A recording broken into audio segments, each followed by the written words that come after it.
International News Review. Our International News Review with Steve Okun. Steve, welcome back after your U.S. sojourn. Great to be back as part of the Tony Trioca, so I'm looking forward to the show. Hey, wow. Steve, you know what? I'm going to start that over again because I didn't have your microphone on. Sorry about that.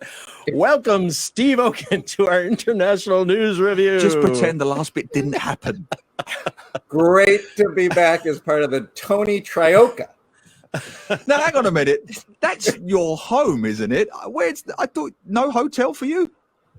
You know, I put in a request to do the stay home notice at home, and you had to go through a process and explain, like, nobody's here. I mean, no one is here. It's just me. And they said, well, do you have a reference that we know we can trust you to stay home? And I put down Neil Humphreys, and it got approved. And despite that, they still let you go. I've got friends, Steve. I've met the Queen. I've met the Queen. I've got friends. Oh, geez. Are we going to go there? No, we're not going to go there. Okay. Hey, Steve. So you've been gone a few weeks now. You've been everywhere from the West Coast visiting family to the center part of the country, Colorado, taking your son to school, to the East Coast, D.C., working with your company there and meeting lots of old friends from government. What's the mood? What's going on? Give us an overview, kind of a COVID and mental check on the health of America. Yeah, well, you know, I mean, it's really in a way depressing to see the divide that's coming in the country. And I'll give you just a short anecdote.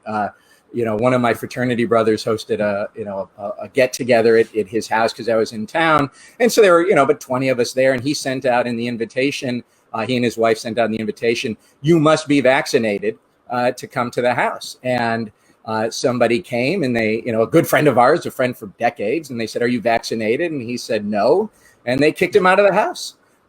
You see this, a tension, between friends who've been friends for a long time. So you have the vaxxers and anti-vaxxers. You have the maskers and the anti-maskers. And it really starts to permeate down to the personal level. It's not just what you watch on TV. Steve, anecdotally, you were there for a period of weeks. Did the mood change at all? Because I'm just looking at some of the stats, and they are quite extraordinary now. Kids are now accounting for more than 1/5 of total COVID cases in the US. And just a report I read in the USA Today yesterday said that the US is now reporting more than 10,000 COVID deaths each week for the first time since early March. So they are definitely on the rise. And is the mood changing as a result, or is there still that divide?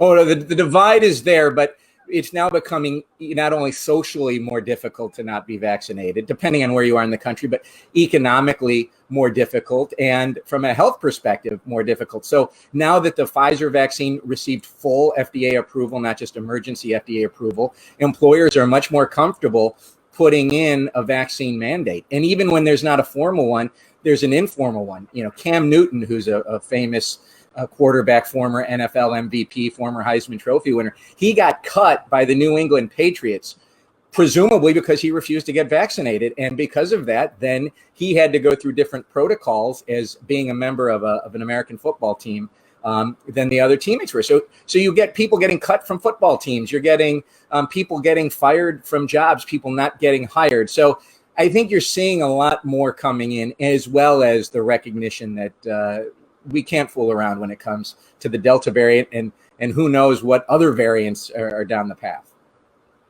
Fascinating. Yeah, very, very interesting.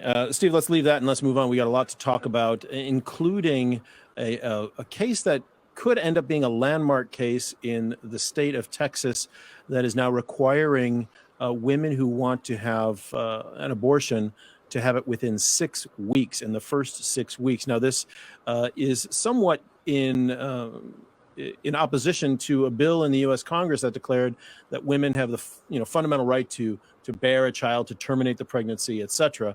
And what do we know about where this is right now and what we're expecting to happen next in the state of Texas?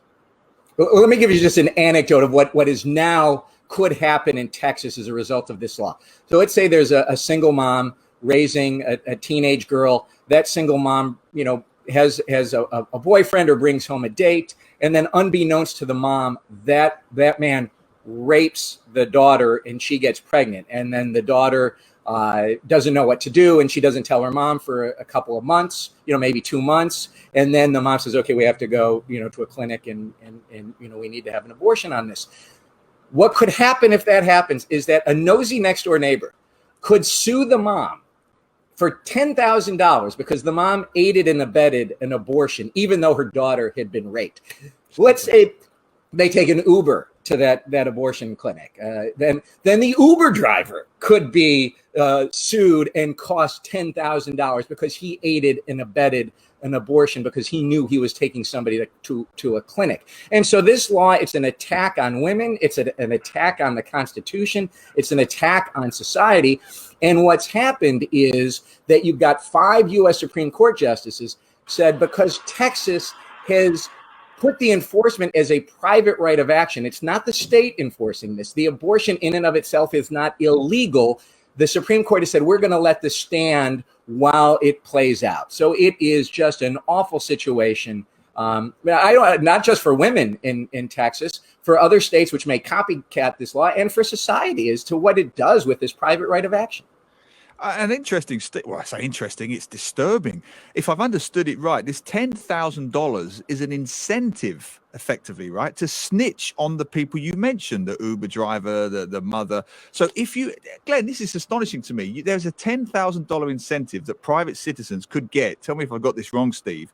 If they believe someone has aided and abetted someone getting an abortion. Is that correct? No, that's exactly correct. And under the U.S. Constitution, right now, that abortion in and of itself, if it takes place within, certainly within the first trimester, is legal. And so it's just an end round of a woman's right. And it is exactly as you described it, Neil.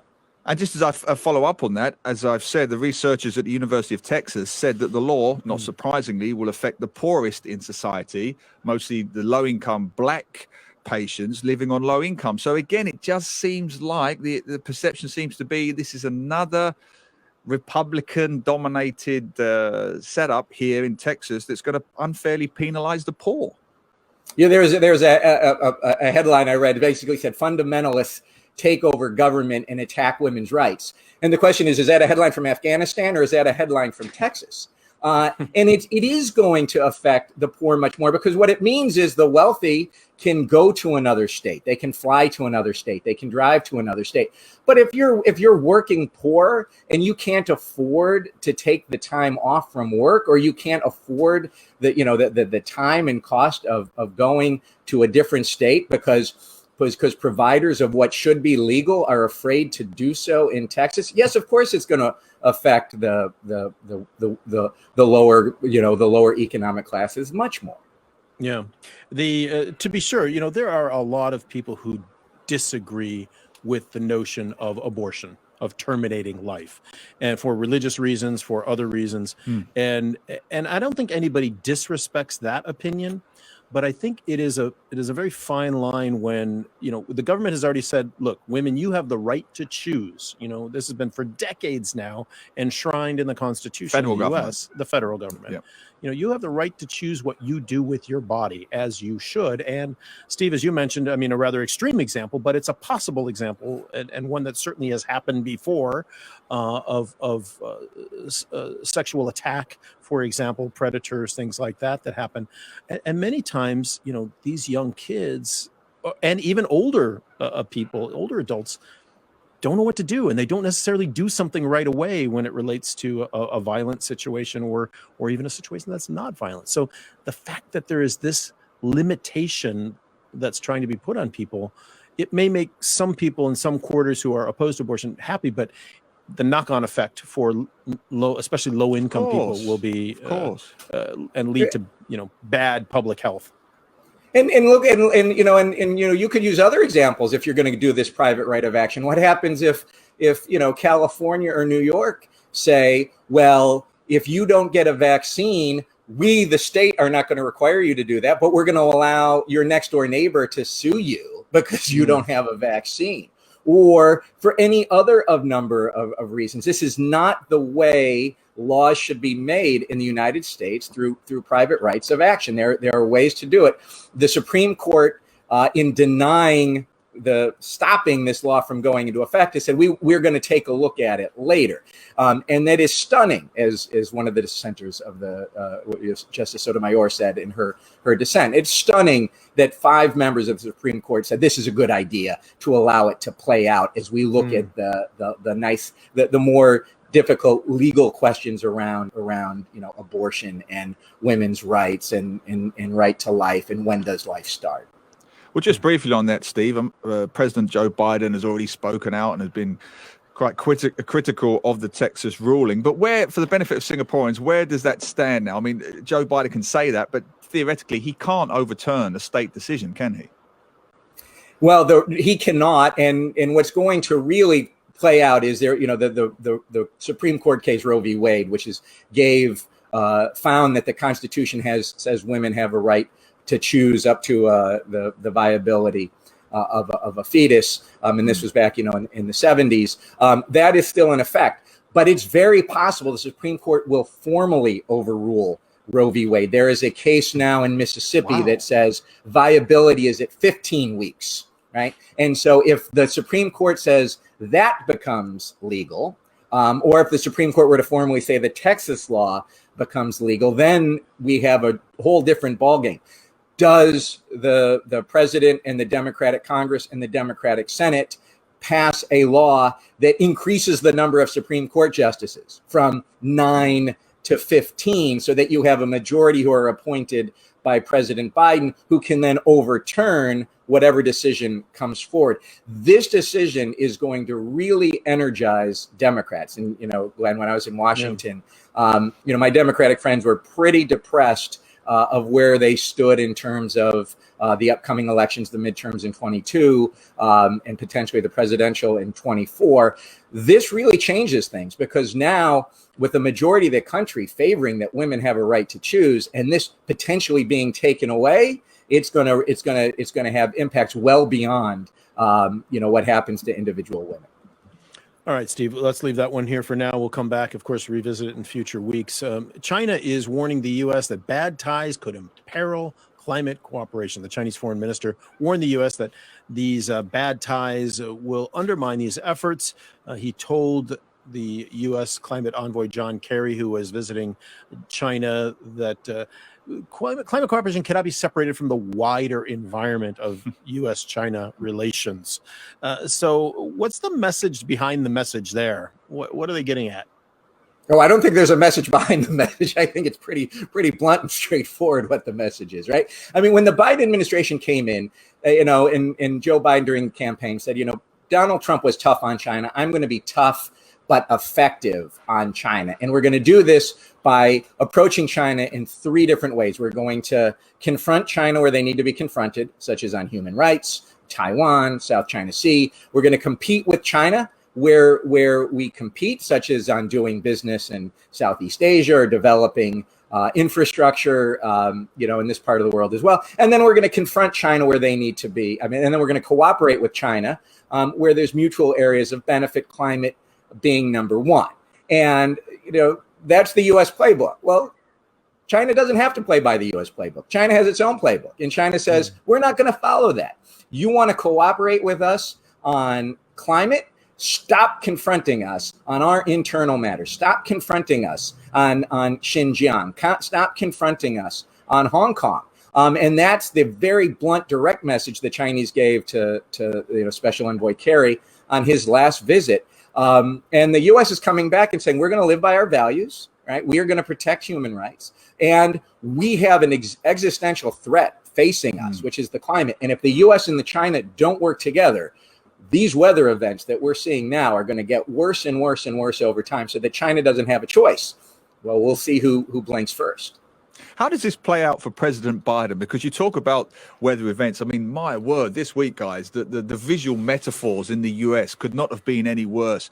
Fires in the West, flash flooding in the East. The idea hurricane in the South. The idea, well, yeah, exactly. The idea that a hurricane can come ashore at New Orleans and retain the power and the tenacity to go up the Northeast coast and dump that level of water onto New York, Jersey, and Philadelphia. 15 centimeters in 3 hours. The death toll, sadly, is still rising in the Northeast along the seaboard there.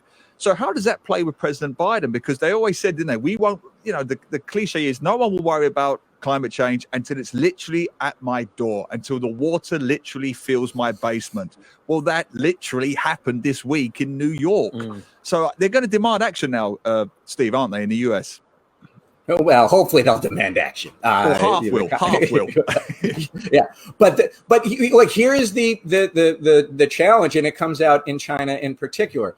What's the where most of the renewable energy is coming from? Certainly in the United States is solar, right? Most of the solar panels come from Xinjiang, right? And the United States has said basically almost anything produced in Xinjiang is being done with forced labor. So you've got solar panels coming into the U.S. from Xinjiang that the Customs and Border Protection are blocking at the border, saying you cannot import these into the United States because they're manufactured with forced labor. So the U.S. cannot choose, right? The U.S. is now really has to choose. Are we going to promote human rights with Uyghurs in Xinjiang, or are we going to address climate change? It's very hard right now, or almost impossible, to do both. Neil, that is you hit you really put the point there. How is the U.S. going to address both of these things if China is not going to play to your rules? And this is the issue, isn't it? Because China's the number one emitter of greenhouse gases, and the US is number two. So unless the two big boys in the greenhouse can get together, we're all suffering here, Steve, aren't we?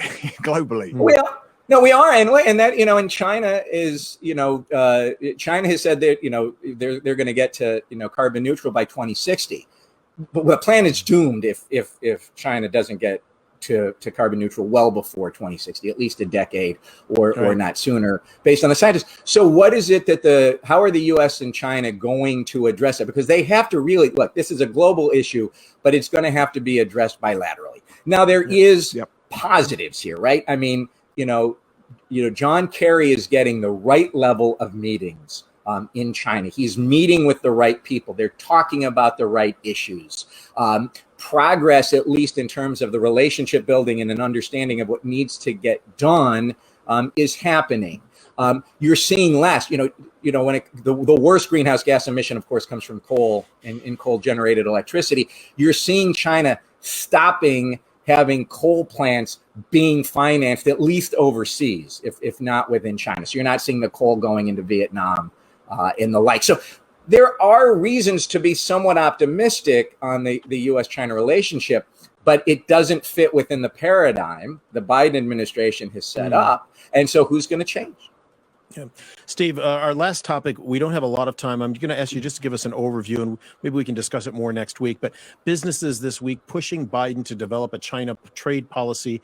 There was a New York Times article. Charles Freeman was quoted in that, the former diplomat and now senior advisor for the Center for Strategic and International Studies. You had lunch with Charles last week.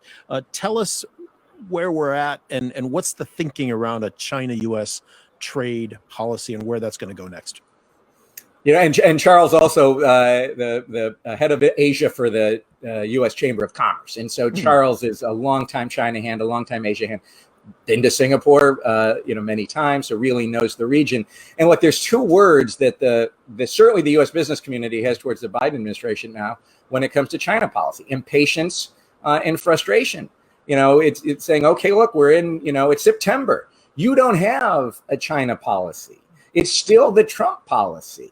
And when the White House press secretary was asked when is the administration going to come out with its China policy, she said, well, we're working on it. And the business community says that's not good enough. You are very experienced people. You have people like Kurt Campbell, who's running Asia, at the NSC. We should have this policy now. And there's, from what I was hearing, there's a lot of internal work still being done in the Biden administration, where you have people saying, yes, we need, economics is so important, we have to get a China policy. And then you have others saying, well, yeah, but we have to have a worker-centric trade policy. No one knows really what a worker-centric trade policy means. How does that fit within a China policy? And then the agriculture secretary just came out and said, well, we need to first pass infrastructure, and we need Congress to pass, the $3.5 trillion reconciliation package, because then we'll have a foundation where we can start trade. well, if we're going to have to wait until Congress acts on infrastructure and the reconciliation to have a China trade policy, we're going to be waiting a long time potentially. That's why it's frustration and impatience. And so everything, that Charles and I, talked about at lunch, he basically summed it up to a New York Times reporter. So I'm not giving you anything, he didn't tell me. Yeah. Fascinating. All right, Steve, thanks so much. Great to have you back. We do have to leave it there. Of course, we'll see you next week for more great topics in our International News Review. And I can't wait to see Neil in his boxer shorts. Well, yeah, it's going to be a treat. At least I'm not Macaulay Culkin home alone over there. Yes, good luck with your SHN. I will be right here. Don't worry about it. Yeah, of course. We know where to find you. Thanks, Steve. International News Review. I love talking to Steve. He's always got such great stuff to talk about. That was genuinely great. Fascinating stuff, particularly on climate, which, of course, I'm fascinated by.